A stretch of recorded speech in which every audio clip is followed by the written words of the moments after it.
শুভেন্দু অধিকারীর পিএ চন্দ্রনাথ রথ ছোট থেকেই মেধাবী, শান্ত। সেই যুবকের এমন পরিণতি মানতে পারছে না চণ্ডীপুর। মা চাইছেন দোষীদের যাবজ্জীবন।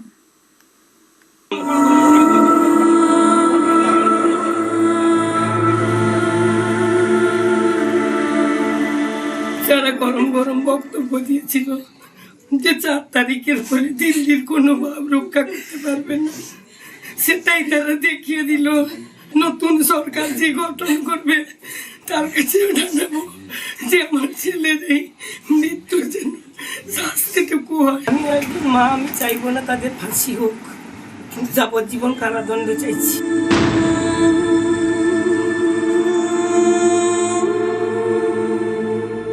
ছেলের মৃত্যুতে শোকে পাথর মা। পূর্ব মেদিনীপুরের চণ্ডীপুরের কুলুপ গ্রামে হাহাকার, শোকস্তব্ধ গোটা গ্রাম।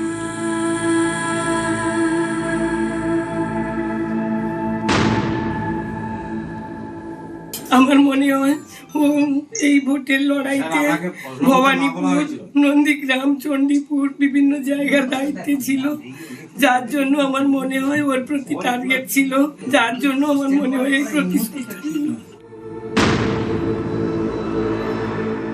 সবাইকে বলছিল যে আমার কাছে 3টে নম্বর থেকে এসছে, একটা ফেসবুক, 2টো হোয়াটসঅ্যাপ। এই নম্বরগুলোকে আমি নিজের থেকে যতটা পেরেছিলাম করছিলাম, কিন্তু তাতে যেটা পাচ্ছি মনে হচ্ছে ভুলভাল তথ্য আসছে। তো সেই জন্য আমি এসপি সাহেবকে নম্বরগুলো সব দিয়েছি, আমাদের পূর্ব মেদিনীপুরের এসপি সাহেবকে, এবং আইবি ডিপার্টমেন্টেও দিয়েছি আমরা। তারপরেই তো এই অঘটন ঘটে গেল। চোখের জল সামলাতে পারছেন না চন্দ্রনাথের অঙ্কের শিক্ষকের মেয়ে। ভাই দিদির সম্পর্ক ছিল, সেই ভাইকে গুলিতে ঝাঁঝরা করে খুন।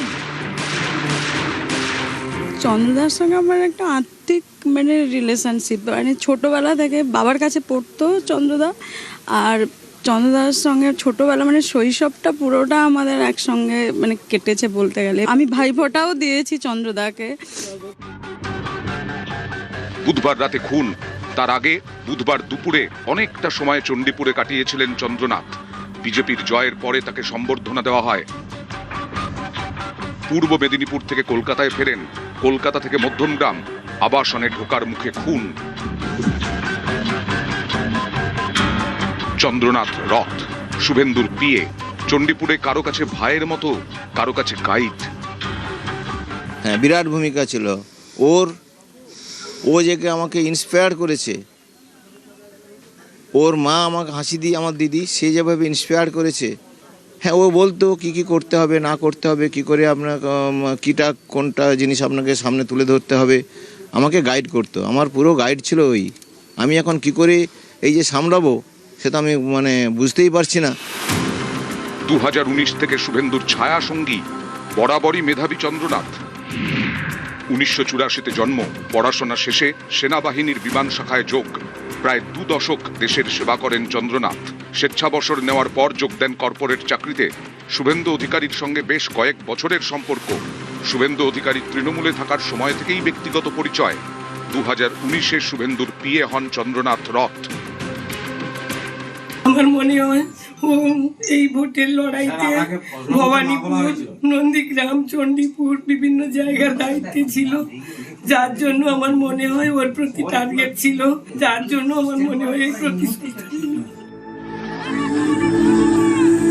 নিউজ 18 বাংলা।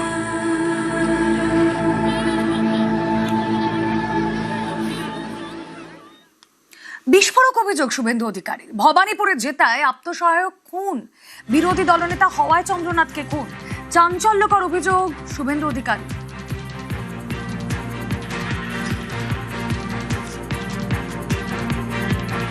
এই মর্মান্তিক পরিকল্পিত ঠান্ডা মাথায় সুপারি কিলারদেরকে ভাড়া করে এনে বিরোধী দলনেতার সরকারি এক্সিকিউটিভ অ্যাসিস্ট্যান্টকে এবং তার গাড়ির চালককে যেভাবে নৃশংসভাবে গুলি চালানো হয়েছে, তাতে এক্স সার্ভিসম্যান চন্দ্রকান্ত রথকে আমাদের হারাতে হয়েছে, যিনি 10 বছর এয়ারফোর্সে দেশ মাতৃকার জন্য সার্ভিস দিয়েছেন। তাকে কেবলমাত্র চলে যেতে হলো অকালে। তিনি বিজেপির বিরোধী দলনেতা তথা ভবানীপুর নন্দীগ্রামে বিজয়ী প্রার্থী শুভেন্দু অধিকারীর আত্মসহায়ক বলি। বাড়ির লোক হয়তো ভাবতেই পারেন যদি তিনি আমার সহায়ক না হতেন বা আমি ভবানীপুরে মুখ্যমন্ত্রীকে না হারাতাম তাহলে হয়তো এই তরুণ যুবকটিকে চলে যেতে হতো না। আত্মসহায়ক খুনে ফাঁসি দাবি পরিবারের, দোষীদের ফাঁসি চায় পরিবার, দাবি শুভেন্দু। পরিবারের দাবি হচ্ছে অতি দ্রুত এই খুনিদের গ্রেপ্তার করে চার্জশিটেড করে যাতে তারা ক্যাপিটাল পানিশমেন্ট পায়। এটাও আমার দেখার দায়িত্ব আমি করব, আমার সব শালিকরা আমাকে সাহায্য করবে। দুষ্কৃতি মুক্ত বাংলায় লক্ষ্য বিজেপির, অস্ত্রমুক্ত খুনে মুক্ত বাংলা গড়ার চ্যালেঞ্জ শুভেন্দু। আমাকে ডিজিপি সাহেব জানিয়েছেন তারা অনেক দূর এগিয়ে গেছেন, তারা সিটও বানিয়েছেন আর ব্যবহৃত মোটরসাইকেলটা 4 কিলোমিটার দূর থেকে উদ্ধার হয়েছে একটু আগে। আমি শুধু একটাই আপিল করব, আইনের উপর আস্থা রাখবেন, নিজেরা আইন হাতে তুলে নেবেন না এবং নতুন বিজেপি সরকার এলে বেআইনি অস্ত্রমুক্ত, খুনি মুক্ত, গুন্ডা মুক্ত, ধর্ষক মুক্ত পশ্চিমবাংলা গড়ার কাজ করবে। একটু সময় লাগবে, সেই সময়টুকু জনগণ যেন আমাদের দেয়। বিজেপির বুকের উপর গুলি, বাংলাকে এখনো স্বর্গরাজ্য ভাবছে দুষ্কৃতীরা। উত্তেজনা তৈরির চেষ্টা হচ্ছে, পরিকল্পিত রাজনৈতিক খুন বলে অভিযোগ শ্রমিক ভট্টাচার্যের। কালকের ঘটনা প্রমাণ করে দিল পশ্চিমবঙ্গের এই মুহূর্তে আইন শৃঙ্খলার স্থিতি কোথায় দাঁড়িয়ে আছে। অপরাধীরা মনে করছে এটা স্বর্গরাজ্য। বারাসত মধ্যমগ্রাম সীমান্তের থেকে খুব একটা বেশি দূরে নয়। বহু ধরনের সমাজ বিরোধী কার্যকলাপ এখানে দিনের পর দিন হয়েছে এবং এখানে যেভাবে এই হত্যাকাণ্ড হলো একটাই বার্তা দেওয়ার জন্য হলো। প্রধানমন্ত্রী দুদিন পরে আসছেন, তাকে বার্তা দেওয়ার জন্য নাকি বিজেপির বুকের ওপর গুলি করা হলো? এইভাবে উত্তেজনা তৈরির চেষ্টা হচ্ছে। আমাদের কি ক্ষমতা নেই? সিংহ স্থবির বলে যদি কেউ মনে করে তাকে পদাঘাত করবে, ভুল করছে। এটা সম্পূর্ণভাবেই একটা পরিকল্পিত প্রতিহিংসাজনিত রাজনৈতিক হত্যাকাণ্ড।